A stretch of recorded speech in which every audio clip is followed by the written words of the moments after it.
सरकार को आम एपाई टैक्स दौचु आमर प्रोब्लेम को सॉल्व कर बोली जमीक रास्ता पानी शिक्षा स्वास्थ्य इत्यादि हेले आज सरकार रास्ता मेडिकल शिक्षा आर उपरे ध्यान न दे जनता टंकार नेता माने मौज कर आज भी आम देशर रास्ता ठीक ना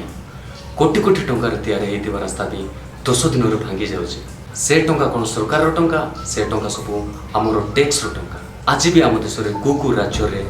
पानी समस्या समस्या ही रही जाऊे से मैंने पानी टपा भी पाऊना सरकारी स्कूल सीना अच्छे सरकारी स्कूल रे भल शिक्षा ही नहीं तो गरीब पिला माने आगो को बढ़े केमी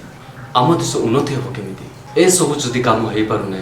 आम टैक्स टंका जाऊँगी कुआड़े ना आम टैक्स एपाई दौचु कि आम देशर नेता माने मौज करूँ जदि सरकार जनता